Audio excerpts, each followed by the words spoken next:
مسند احمد میں حدیث ہے کہ مسلمان کی دعا کبھی بھی رد نہیں جاتی، یہ ذہن میں رکھیے گا۔ ٹھیک ہے۔ نبی الاسلام فرمایا کہ وہ 3 طرح سے قبول ہوتی ہے، یا جو کچھ مانگا وہ مل جائے گا، یا اس کے بدلے کوئی بہتر نعم البدل مل جائے گا، کوئی مصیبت بھی ٹال سکتی ہے، اور اگر یہ نہ ہوا تو وہ تمہاری دعا قیامت کے دن کے لیے سٹور کر دی جائے گی، تمہیں اجر ملے گا۔ لہٰذا یہ تو اپنے دماغ سے نکال دیں کہ دعا ریجیکٹ ہوتی ہے، دعا کبھی بھی ریجیکٹ نہیں ہوتی۔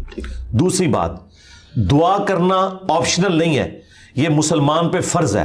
جو مسلمان دعا نہیں کرتا وہ اللہ کا نافرمان ہے، اللہ تعالیٰ کا باغی ہے، اللہ تعالیٰ اس سے ناراض ہوتا ہے۔ ادعونی استجب لکم ان الذین یستکبرون عن عبادتی، سورہ المؤمن کی آیت نمبر 60 ہے۔ اے میرے بندو مجھ سے مانگو، جو لوگ مجھ سے دعا کرنے میں تکبر کرتے ہیں میں انہیں ذلیل و خوار کر کے جہنم میں داخل کروں گا۔ دنیا کے بادشاہ تو مانگنے پر ناراض ہوتے ہیں، اور ہم اس بادشاہ کی عبادت کرتے ہیں کہ جس سے نہ مانگا جائے تو وہ ناراض ہوتا ہے۔ یہ ضروری ہے۔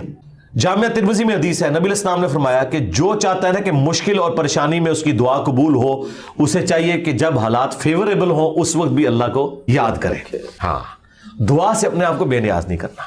ٹھیک ہے۔ پھر دیکھیں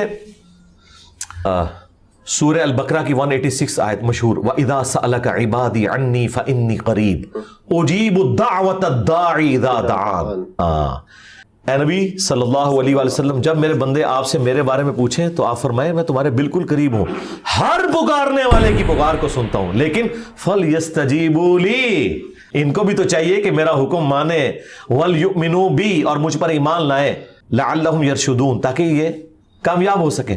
تو یہ ون وے ٹریفک نہیں میرے بھائی، یہ دونوں طرف سے ہے۔ اس طرح نہیں ہوگا کہ آپ نافرمانیوں کی زندگی گزاریں اور پھر آپ باغیوں والی زندگی گزاریں اور پھر دوستیاں بھی نمانے کی کوشش کریں۔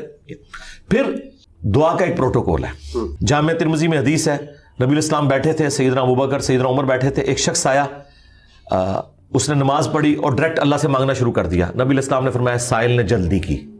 پھر ایک اور شخص آیا، اس نے نماز پڑھی، اللہ کی حمد کی، پھر دروشی پڑھا، تو آپ نے فرمایا سل تعطا، سل تعطا، مانگ تجھے دیا جائے گا، مانگ تجھے دیا جائے گا۔ اور دوسرے بندے کو آپ نے بلا کے کہا کہ جب دعا کرو پہلے اللہ کی حمد کرو، پھر دروشی پڑھو، پھر اللہ سے مانگو۔